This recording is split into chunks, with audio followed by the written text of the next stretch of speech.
நேயர்களே வணக்கம். இது கொங்கு சமுதாய வானொலி பண்பலை 90.4 அலைவரிசை கொங்கு பொறியியற் கல்லூரி வளாகத்திலிருந்து ஒளிபரப்பாகி வருகிறது. நேயர்களே, நமது கொங்கு சமுதாய வானொலி 90.4 அலைவரிசையில் இது ஆண்டோர்களுக்கான ஒரு விழிப்புணர்வு நிறைந்த சிறப்பு நிகழ்ச்சி. அனுபவங்களாலும் வயதாலும் பக்குவப்பட்ட ஆண்டோர்களின் சிறப்பு தகவல் நிறைந்த விழிப்புணர்வு நிகழ்ச்சி. இந்திய அரசாங்கத்தின் அறிவியல் மற்றும் தொழில்நுட்பத்துறை என்னும் டிபார்ட்மெண்ட் ஆஃப் சயின்ஸ் அண்ட் டெக்னாலஜியால் நிறுவப்பட்ட விக்ஞான் பிரசார் என்னும் துறை மற்றும் அழகப்பா பல்கலைக்கழகம் இணைந்து வழங்கும் 60 வயதுக்கும் மேற்பட்ட ஆண்டோர்களை உள்இணைக்கும் புதுமையான சமுதாய வானொலி நிகழ்ச்சி அனுபவ். நிகழ்ச்சி ஆக்கம், ஊக்கம் மற்றும் வழிகாட்டல் டாக்டர் ஆர் ஸ்ரீதர். வடிவமைப்பு செயலாக்கம் அழகப்பா பல்கலைக்கழகத்தின் டாக்டர் ஆர் முருகன். நிகழ்ச்சி ஒருங்கிணைப்பு கொங்கு சமுதாய வானொலி நிலைய இயக்குனர் டாக்டர் எஸ் மகேஸ்வரன். தயாரிப்பு அறிவிப்பாளர் கவிதா சிவகுமார்.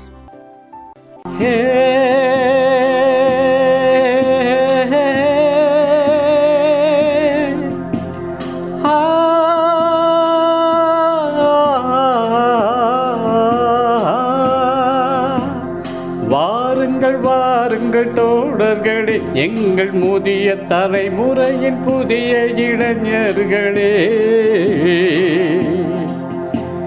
வாருங்கள் தோழர்களே, எங்கள் முதிய தலைமுறையின் புதிய இளைஞர்களே. நமக்கென ஒரு உலகம், நமக்கென ஒரு வாழ்க்கை. வயது கூட வெறும் எந்தா, இங்கு வாழ்க்கையே ஜாலி வந்தா. வாருங்கள் தோழர்களே, எங்கள் முதிய தலைமுறையின் புதிய இளைஞர்களே. 25 செய்தோம் புரட்சி, 65 எதற்கு அயற்சி. 25 செய்தோம் புரட்சி, 65 எதற்கு அயற்சி. எழுச்சியோடு ஓடி வாங்க, ஆடலாம் பாடலாம், நம் தனித்திறனை காட்டலாம். பாடல் பாடி மகிழ்ச்சியோடு தலையாட்டலாம். அறிவியல் அறிந்து கொள்வோம், வானியல் தெரிந்து கொள்வோம், விண்வெளியில் கூட வீடு கட்டி வாழலாம். வாருங்கள் தோழர்களே, எங்கள் முதிய தலைமுறையின் புதிய இளைஞர்களே. தள்ளாத வயதை தடை செய்வோம், தளராத மனத்தோடு நடை செய்வோம். 1000 உண்டிங்கு அனுபவங்கள் அள்ளி வழங்கிடுவோம். வாருங்கள் கடமைகளை முடித்த கையோடு உங்கள் கனவுகளை சுமந்து இங்கு வாருங்கள். La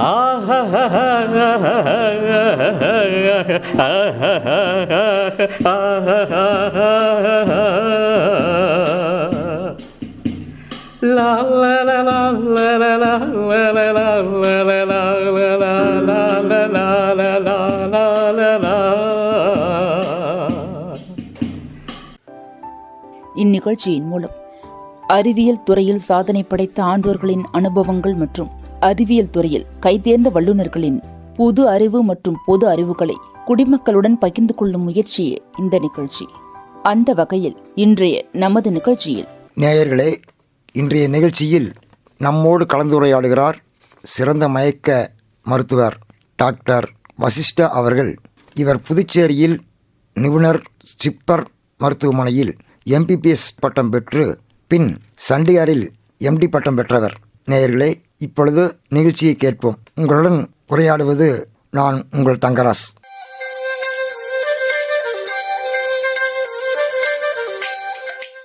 வணக்கம் டாக்டர்.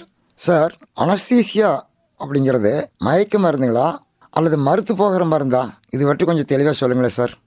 அனஸ்தீசியா அப்படின்னா மயக்கம் கொடுக்கறத பற்றி நிறைய பேருக்கு தப்பான அபிப்பிராயங்கள் இருக்குது. இன்னும் மயக்கம் கொடுத்தா செத்து போயிடுவோம் அப்படின்னு தான் ஜென்ரல் கன்செப்ஷன். இதில் என்ன ஆகுதுன்னா, இது ரொம்ப மோசம் ரொம்ப படித்தவங்க தான் இந்த கூகுளில் போய் தேடி பிடிச்சி என்னவோ நமக்கு தெரிஞ்ச மாதிரி கண்டதையும் படிச்சுட்டு அதை மிஸ்இன்டர்பிரட் பண்ணிக்கிண்டு they are not able to sort of understand what it is. ஒரு நிமிஷம். அனஸ்தீசியா ஏதாவது வேறு வகைகள் ஏதாவது இருக்குங்களா சார்? இப்போது அனஸ்தீசியா மயக்க நிலை அப்படின்னா முழு உடம்பையும் அனஸ்தியா கொடுக்குது, ஜென்ரல் அனஸ்தீசியான்னு சொல்கிறது. இல்லைன்னா பகுதி மயக்கம், ஒரு பர்டிகுலர் பார்ட் ஆஃப் த பாடி, பாதி பாடி, இல்லை வெறும் ஒரு கால், இல்லை ஒரு கை, இந்த மாதிரி, இல்லை ஒரு சின்ன ஒரு விரல், இந்த மாதிரி இதுக்கெல்லாம் நம்ம அனஸ்தியா கொடுக்கலாம். இந்த நிறைய டைப்ஸ் இருக்குது. But the misconception is mainly with general anaesthesia. So I think I will restrict my self to general anaesthesia பற்றி மட்டும் நான் பேசுகிறதா இருக்கேன். சரியா? அனஸ்தீசியானா என்னன்னா, முதல் விஷயம் தூங்க வைக்கிறது. Is called sedation. அது அன்கான்ஷியஸ்னஸ்ன்னு சொல்லுவாங்க. But that's not true. You are sedated, you don't know what is going on, என்ன நடக்கிறதுன்னு தெரியாது உங்களுக்கு. ரெண்டாவது வலி நிவாரணம், பெயின் இருக்கக்கூடாது. சர்ஜரி பண்ணும்போது நமக்கு பெயின் இருக்கக்கூடாது. மூணாவது லாஸ் ஆஃப் அவேர்னஸ், என்ன நடக்கிறது நம்மளை சுற்றி அப்படின்னு உங்களுக்கு அவேர்னஸ் இருக்கக்கூடாது. நாலாவது மசில் ரிலாக்ஸேஷன். எங்கெல்லாம் வயிற்றில் ஆப்ரேஷன் பண்ணால் அந்த மசிலெலாம் தளர்த்தி கொடுக்கணும், நெஞ்சில் ஆப்ரேட் பண்ணால் தளர்த்தி கொடுக்கணும். வேற மூளையில் ஆப்ரேட் பண்ணுறதுக்கு மசில் தளர்த்த வேண்டிய அவசியம் இல்லை. அது மாதிரி ஒவ்வொரு பகுதிக்கு என்ன தேவையோ அதுக்கு உண்டான மருந்துகளை கொடுத்து அதை மட்டும் பண்ணி சர்ஜனை கம்ஃபர்டபுளாக வச்சுக்கணும். பேஷண்ட் நன்னாயிடணும். Because surgery should be successful. இந்த அனஸ்தீசியா கொடுப்பதனால பக்க விளைவுகள் ஏதாவது ஏற்படுங்களா? அதை பற்றி கொஞ்சம் தெளிவாக சொல்லுங்களேன். நிறையா மருந்துகள் இருக்குது எங்கள் வசம், அனஸ்தட்டிஸ் வசம் நிறையா மருந்துகள் இருக்குது. எல்லாமே டாக்ஸிக், ஞாபகம் வச்சுக்கணும். எல்லாத்துக்குமே சைடு எஃபெக்ட்ஸ் இருக்குது. கேர்லெஸ்ஸாக கொடுத்தோன்னா உசிரியே பாதிச்சிடும். அதனால் இந்த மருந்துகள் உபயோகப்படுத்துறது அனஸ்தட்டிஸ் மட்டும்தான். அதுவும் வித் மானிட்டர்ஸ் அண்ட் பக்கத்துலேயே நின்றுக்கிண்டு எக்ஸ்ட்ரீம்லி விஜிலண்ட், கவனமாக பண்ணணும். With all full involvement that everything goes well. Okay. Now most of the drugs, anaesthesia கொடுத்ததுக்கு பிறகு மயக்கம் தெளிய எவ்வளோ நேரம் ஆகுங்களா சார்? அது கொஞ்சம் எங்களுக்கு தெரியல, கொஞ்சம் சரியாக சொல்லுங்களேன். எல்லாம் நினச்சிக்கிற அனஸ்தீசியானா ரெக்கவரி ஆகிறதுக்கு ரொம்ப நேரம் ஆகும்னு. அதெல்லாம் இல்லை. இப்போ இருக்கிற மருந்துகள் are short acting or ultra short acting. சில மருந்துகள் எப்படின்னா கொடுக்கத்தான் தூக்கம் வரும், அது நிறுத்தின உடனே முழிப்பு வந்துடும். அந்த மாதிரிலாம் இருக்குது. சில டயத்தில் we have anaesthesia dissociative anaesthesia. அதாவது உங்களுக்கு சுற்றி விட இருக்கிறது என்னன்னு தெரியாது, வலி இருக்காது, ஞாபகம் இருக்கும், கண்ணை திறந்து பார்த்துட்டு இருப்பது, பட் என்ன நடக்கிறது உங்களுக்கு தெரியாது. It's called dissociative anaesthesia. Conscious sedation சொல்கிறது இதை. சார், இந்த அனஸ்தீசியா பற்றி படிப்பு எத்தனை வருஷம் படிக்கணுங்க சார்? குழந்தை பிரசவம், இப்படி போக்குவரத்துக்கு தனித்தனியான ஏதாவது பற்றி ஏதாவது படிப்பு இருக்குங்களா சார்? இல்லை எல்லாம் ஆல்ரெடி ஒன்ஸ் தானுங்களா? அது கொஞ்சம் பார்த்து கொஞ்சம் சொன்னீங்கன்னா நல்லாயிருக்கும். இந்த மாதிரி நிறைய மருந்துகள் அனஸ்தட்டிஸ் வசம் இருக்குது. இதை பற்றி 3 வருஷம் படிக்கிறோம். படித்து ஒரு சீனியர்கிட்ட ஒரு 3-4 வருஷம் எக்ஸ்பீரியன்ஸ் ஆகி அதுக்கப்புறம் தான் வெளியில் இண்டிவிஜுவலாக ப்ராக்டிஸ் பண்ணுறோம். ஆக்சுவலி நான் 1975 when I started my career learning anesthesia, அப்போ மானிட்டர்லாம் கிடையாது. இது ஹார்ட் ஆப்ரேஷன் பண்ணுற தேட்டரில் மட்டும் ஒரு மானிட்டர், இந்த இசிஜி மட்டும் காமிச்சுட்டு இருக்கும், வேறு எதுவும் இருக்காது. ஸோ எங்களுக்கு என்ன சொல்லி கொடுத்துருக்காங்க, இந்த 5 புலன்கள் இருக்கு இல்லையா, தொடர்றது, வாசனை, கண், இதெல்லாம் எம்ப்ளாய் பண்ணி நல்லா அப்சர்வ் பண்ணி இதில் டேட்டாவை you feed it to the 6th sense and then act accordingly and safely to the patient. Sir, உங்கள் அனஸ்தீசியா நோயாளிக்கு கொடுத்த உடனே மருத்துவராக இருந்தீங்களா? அவங்கள நம்ம நோயாளிகள் எப்படி விதமாக கண்காணிப்பீங்க? அதை பற்றி கொஞ்சம் விவரமாக சொல்லுங்களேன். கார்னர் ஸ்டோன் இதில் என்னன்னாக்கா சேஃப்டி தான் முக்கியமே ஒழிய வேறு எதுவும் முக்கியம் இல்லை. நம்ம ஈகோவோ இதுவும் முக்கியம் கிடையாது.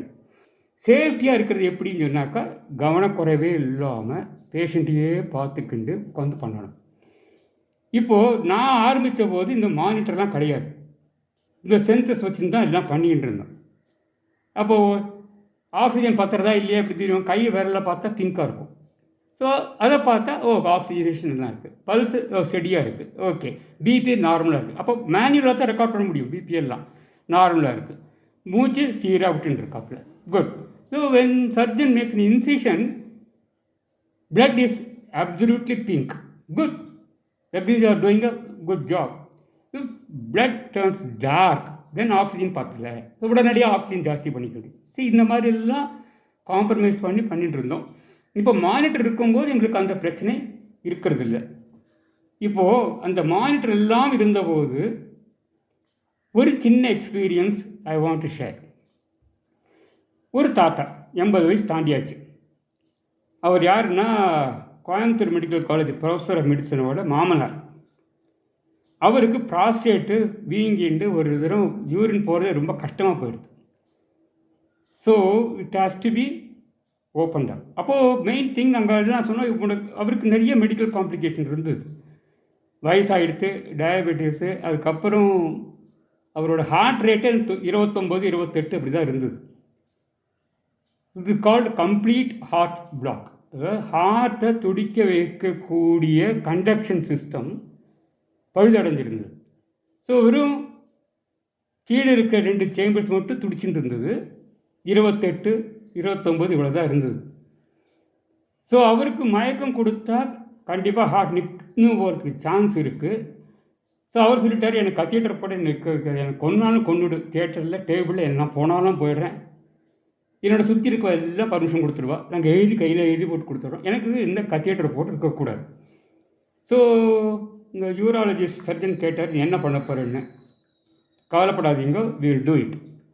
ஸோ நான் என்ன பண்ணேன், தூங்க வைக்கணும், அதுக்கு மருந்து இருக்குது.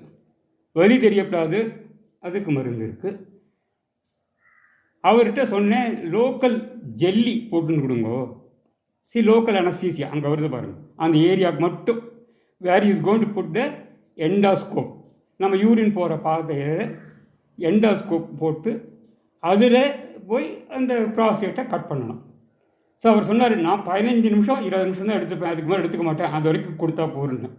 ஸோ நானும் மருந்துகளெல்லாம் குறைக்கணுமேன்னு சொல்லிட்டு தூங்க வைக்கிறதுக்கு அந்த காம்போஸ்ட் சொல்கிறோமே அது போட்டுட்டு, தென் மார்ஃபின், உங்களுக்கு தெரியும் மார்ஃபின், பெத்திரின்லாம் கேள்விப்பட்டிருப்பேன், நார்காட்டிக், அது வலி நிறுத்திடும். ஸோ அதுவும் ஒரு கிளினிக்கல் டோஸை கொடுத்துட்டு வெறும் மாஸ்க் வச்சுக்கிண்டு அனஸ்தட்டிக் ஏஜென்ட், ஒரு வாலட்டைல், அதாவது சீக்கிரம் ஆவியாகக்கூடிய ஒரு மயக்க மருந்து. அந்த காலத்தில் இட்ஸ் கால்டு ஹேலத்தேன், இப்போ இருக்குது. பட் இப்போ ஹேலத்தேன் நாங்கள் யூஸ் பண்ணுறதில்ல. Use for higher varieties called isoflurane, sevoflurane, desflurane மாதிரிலாம் யூஸ் பண்ணுறோம். இப்போது அந்த காலத்தில் ஹேலத்தேன் தான் இருந்தது. ஸோ அது கொஞ்சமாக வச்சுக்கிண்டு அவர் ஆடாமல் பார்த்துக்கிட்டேன். அதுக்கு முன்னாடி ஒரு மருந்து இருக்குது, அதாவது இருதய துடிப்பை இன்க்ரீஸ் பண்ணக்கூடிய ஒரு மருந்து ஒன்று இருக்குது. அது ட்ரிப்பில் போட்டு ரேட்டை அட்ஜஸ்ட் பண்ணி ஐ brought the heart rate to 80 per minute. நல்லா ஞாபகம் இருக்குது. அந்த 80லேயே வச்சுருக்கணும். அந்த ட்ரிப் ரேட் இந்த ரேட்டில் போயிட்டு இருந்தால் 80 இருக்கும். அதை விட கொஞ்சம் ஜாஸ்தியாக போச்சா ரொம்ப ஜாஸ்தியாக போய்டும், கம்மியாக போச்சா கம்மியாகிடும். அதிலே வச்சுருந்தேன். கரெக்டாக 15 நிமிஷத்தில் முடிச்சிட்டாரு. அவர் என்ன பண்ணார், சொல்லப்போனால் 4 டைரெக்ஷன், கிழக்க மேற்க வடக்க தெற்க ஒவ்வொரு கட் போட்டார் டீப்பாக. So the passage become big wider. Then எண்டாஸ்கோப்பை எடுத்துட்டு ப்ரெஸ் பண்ணி பார்த்தா நல்ல ஸ்ட்ரீம் வந்தது. It was going beyond the table and all. So he said, போகிறோம், இதுக்கு மேலே ஒன்றும் பண்ண வேண்டாம் அப்படின்னா. ப்ளீடிங்கும் இருக்கலை. You are very happy. ஒரு 5 மினிட்ஸில் patient woke up from anesthesia. He enjoyed. வந்துட்டு, அப்பா நல்லா இருக்கேனப்பா, என்ன நீ வந்து செத்து போய்டுன்னு நான் சொன்னீங்க, நான் ஒன்றும் இல்லைப்பா நல்லா இருக்கேன் அப்படின்ட்டு வந்துட்டார். வெளில வந்து அதே 28, 29 தான் pulse. Because I stop the trip. நான் ஒரு வருஷம் கழித்து இதே மனுஷன் பாத்ரூமில் விழுந்து கையை உடச்சிக்கிட்டு வந்தார். அந்த கை ஃப்ராக்சர் நம்ம ரெடியூஸ் பண்ணித்தான் ஆகணும். பிளாஸ்டர் போட்டு தானே ஆகணும். அவர் சொல்லிட்டாரு, எனக்கு வசிஷ்டாக தான் அனஸ்தீசியா கொடுக்கணும், வேறு யாரும் கொடுக்கக்கூடாதுன்னு வந்துட்டார். சரி, again I manage. Then he lived for another 3 years.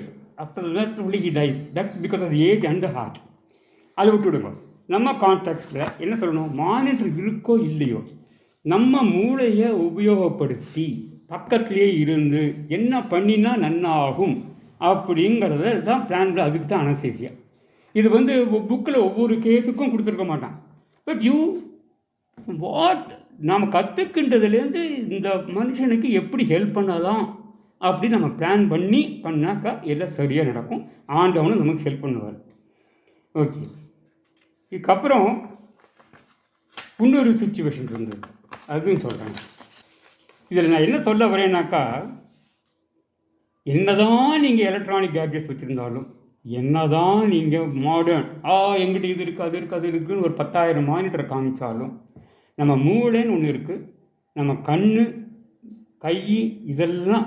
Even though I have all the monitors. இப்போ புதுசாக இருக்கும்போது கூட என் கை ஆட்டோமேட்டிக்காக பல்ஸில் தான் இருக்கும்.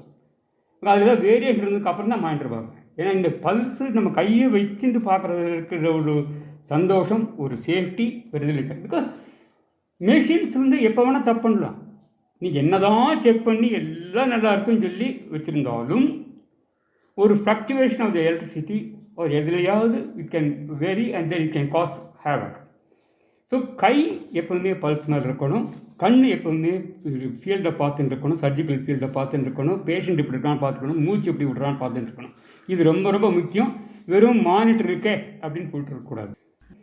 சார், இந்த அனஸ்தீசியா செலுத்தின பிறகு சிகிச்சை எடுத்துக்கொள்ளும் நோயாளிகள் தங்களிடம் வந்து ஏதாவது குடிப்பழக்கம் இல்லை ஏதாவது கெட்ட பழக்கங்கள் இல்லை இது உண்மையான இது இரத்த கொதிப்புகள் சொன்னால் போதுமா, உடல்நலை எந்த அளவுக்கு மருத்துவரிடம் உங்கள்கிட்ட வர வேணும் அப்படிங்கிற ஒரு கருத்து எங்களுக்கு தேணும். அதை பற்றி கொஞ்சம் விரிவாக சொல்லுங்களேன் சார். இப்போது அனஸ்தீசியா கொடுக்கறதுக்கு முன்னாடி பேஷண்ட்டை கண்டிப்பாக பார்த்து அசஸ் பண்ணி ஆகணும். we have to counsel the patient. So it's called pre-anesthetic assessment and visit.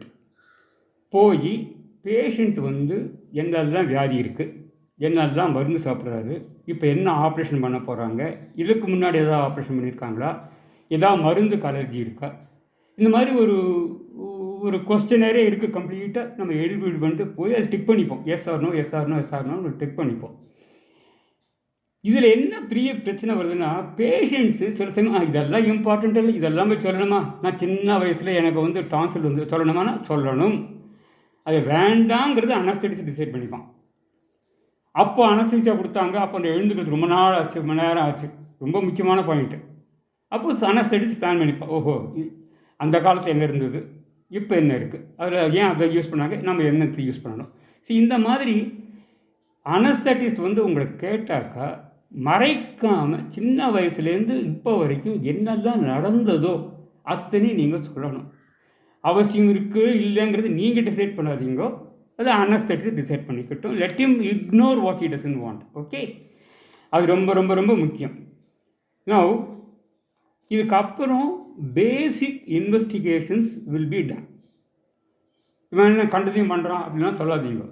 நமக்கு ஜென்ரலாக இந்த ஹீமோக்ளோபின் அது இது இந்த blood sugar, urine sugar, albumin, இந்த மாதிரி ஒரு பேசிக் இன்வெஸ்டிகேஷன்ஸ் இருக்குது. அதெல்லாம் நார்மலாக இருக்கணும்.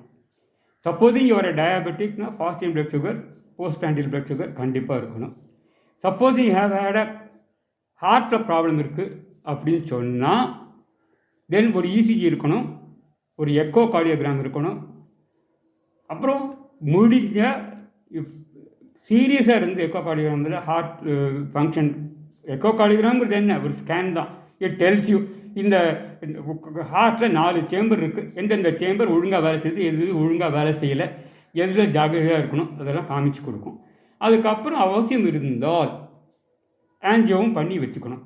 இதெல்லாம் வந்து நிறைய பேர் என்ன சொல்லுவாங்க, அந்த டாக்டர் காசு பண்ணுறதுக்காக பண்ணுறாங்க. அது இல்லை, இது இருந்தால் தான் சேஃப்டி ஜாஸ்தி. இது இருந்தால் நமக்கு தெரியும், ஓ இதெல்லாம் இருக்குது, நம்ம என்னத்தெல்லாம் அவாய்ட் பண்ணணும் அப்படின்னு அவருக்கு தெரியும். சார், இந்த அனஸ்தீசியா கொடுக்க வேண்டிய மருத்துவர் இருக்கிறாருங்க இல்லையா, இதில் எவ்வளோ கவனம் இருப்பாங்க அப்படிங்கிறத தாங்கள் விரோதமாக சொன்னால் நல்லா இருக்குன்னு நினைக்கிறேன். முதல்ல வி ஷுட் பி அவேர் என்னெல்லாம் இருக்குது இந்த டிசீஸில், என்னெல்லாம் இந்த பேஷண்ட்டுக்கு இருக்குங்கிற ஒரு அவேர்னஸ் இருக்கணும். நான் உபயோகப்படுத்த போகிற மருந்துகள் என்ன பண்ணுங்கிற அவேர்னஸ் இருக்கணும். இந்த awareness is very very important. அப்புறம் பேஷண்ட்டை மானிட்டரில் போட்டுட்டு அவருக்கு ஏதாவது காம்ப்ளிகேஷன் வந்ததுன்னா உடனடியாக ரெகக்னைஸ் பண்ணணும். அது எப்படி ரெகக்னைஸ் பண்ணுறது தான் டெக்னிக், அதுதான் மூளை அப்சர்வேஷன். அப்படி வந்த உடனே இந்த மாதிரி வந்திருக்கு, உடனடியாக இது ட்ரீட் பண்ணணும். அதுக்கு மருந்துகள் இருக்குது. அந்த மருந்துகள் என்னெல்லாம் பண்ணணும். So awareness, recognition, management of the complications as and when they occur. காம்ப்ளிகேஷன்ஸே வராதுங்கிறதே கிடையாது. அப்படி எவனா சொன்னாக்கா அதோட முட்டாள்தனம் வேறு எதுவும் கிடையாது. கண்டிப்பாக காம்ப்ளிகேஷன் ஒரு drop in blood pressure is a complication. Rice in blood pressure is a complication. இது பல்ஸ் ரேட் ஜாஸ்தியாக போச்சு, இட்ஸ் அ காம்ப்ளிகேஷன். திடீர்னு மூச்சு விடுற ஸ்பாசம் வந்து தட்ஸ் அ காம்ப்ளிகேஷன். ஸோ இது மாதிரி அப்பப்போ வர வர வர வர வர என்னெல்லாம் வருதோ அதுக்கெல்லாம் ரெடியாக டக்கு டக்கு டக்கு டக்கு டக்குன்னு ட்ரீட் பண்ணிடணும். அதுதான் சேஃப்டி. அதுக்குத்தான் அனஸ்தீசியா பக்கத்துலேயே இருந்து அப்சர்வ் பண்ணிகிட்டே இருக்கணும். even though you have electronic gadgets, நீங்கள் பண்ணுற observation clinical acumen that is more important then anything else. இதுதான் அனஸ்தட்டிஸ்டோட லைஃப். ஸோ ரொம்ப விஜிலண்ட்டாக இருக்கணும். நம்ம ஜஸ்ட் காண்ட் இங்கே அங்கெல்லாம் வேடிக்கை பார்த்துக்கிட்டு அட்டை அடிச்சுக்கிட்டு சிரிச்சுக்கிட்டு குதிச்சுட்டு இருக்க முடியாது. ரொம்ப சீரியஸாக கான்சன்ட்ரேட்டாக உட்காந்துருக்கணும். ஆச்சா, அப்போது இந்த விஷயத்துக்கு அவேர்னஸ்னாக்கா இப்போ நீ எனக்கு வந்து நான் உன்னை பார்க்க வரும்போது இந்த patient should tell me everything about him. Then only I'll be aware of what he has got. He should tell me about what are all the drugs he has taken. அப்போ தான் எனக்கு தெரியும், ஓ இந்த ட்ரக் சாப்பிட்டுருக்காரு, அப்போ நான் கொடுக்க போகிற இந்த மயக்கம் மருந்து இதுக்கு இப்படி ரியாக்ட் பண்ணும், அப்போ இதனோட காம்ப்ளிகேஷன் இப்படி தான் வரும், அது இப்படி தான் ரெகக்னைஸ் பண்ண போகிறேன், இப்படி தான் ட்ரீட் பண்ண போகிறேன். சி, இதெல்லாம் ஒரு செயின். ஓகே, ஸோ அதனால் தயவு செய்து உங்களுக்கு எப்போவாவது ஆப்ரேஷன் வந்து மயக்க மருந்து டாக்டர் வந்து பார்த்தாக்கா இருக்கிற எல்லா உண்மைகளையும் சொல்லிவிடுங்கள். Don't hold back anything. Okay,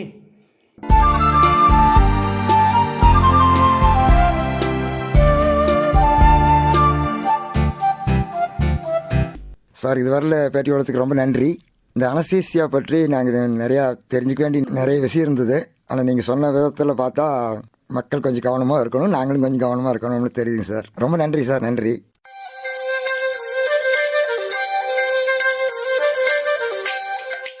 நேயர்களே, இதுவரை அனஸ்தீசியா பற்றி நம்முடைய கலந்துரையாடியார் சிறந்த மயக்கியல் நிபுணர் டாக்டர் வசிஷ்டா அவர்கள். இவர் புதுச்சேரி ஜிப்மர் மருத்துவமனையில் எம்பிபிஎஸ் பட்டம் பெற்று சண்டிகரில் எம்டி பட்டம் பெற்றவர். உடன் உரையாடியது நான் உங்கள் தங்கராஸ்.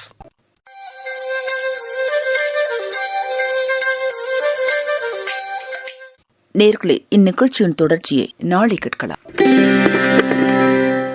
நேர்களே, நமது கொங்கு சமுதாய வானொலி பண்பலை 90.4 அலைவரிசையில் நீங்கள் இதுவரை கேட்டுக்கொண்டிருந்த நிகழ்ச்சி ஒரு சிறப்பு விழிப்புணர்வு நிகழ்ச்சி. கொங்கு சமுதாய வானொலி 90.4 ஆண்டோர்களுக்கான ஆண்டோர்களின் சிறப்பு நிகழ்ச்சி அனுபவம். அதாவது இந்திய அரசாங்கத்தின் அறிவியல் மற்றும் தொழில்நுட்பத்துறை என்னும் டிபார்ட்மெண்ட் ஆஃப் சயின்ஸ் அண்ட் டெக்னாலஜியால் நிறுவப்பட்ட விஞ்ஞான் பிரசார் என்னும் துறை மற்றும் அழகப்பா பல்கலைக்கழகம் இணைந்து வழங்கும் 60 வயதுக்கும் மேற்பட்ட ஆண்டோர்களை உள்இணைக்கும் புதுமையான சமுதாய வானொலி நிகழ்ச்சி அனுபவம். இந்நிகழ்ச்சியின் மூலம் அறிவியல் துறையில் சாதனை படைத்த ஆண்டோர்களின் அனுபவங்கள் மற்றும் அறிவியல் துறையில் கைதேர்ந்த வல்லுநர்களின் புதிய தொழில்நுட்ப அறிவு மற்றும் பொது அறிவுகளை மூத்த குடிமக்களுடன் பகிர்ந்து கொள்ளும் முயற்சியே இந்த நிகழ்ச்சி ஆக்கம், ஊக்கம் மற்றும் வழிகாட்டல் டாக்டர் ஆர் ஸ்ரீதர். வடிவமைப்பு செயலாக்கம் அழகப்பா பல்கலைக்கழகத்தின் டாக்டர் ஆர் முருகன். நிகழ்ச்சி ஒருங்கிணைப்பு கொங்கு சமுதாய வானொலி நிலைய இயக்குனர் டாக்டர் எஸ் மகேஸ்வரன். தயாரிப்பு அறிவிப்பாளர் கவிதா சிவகுமார்.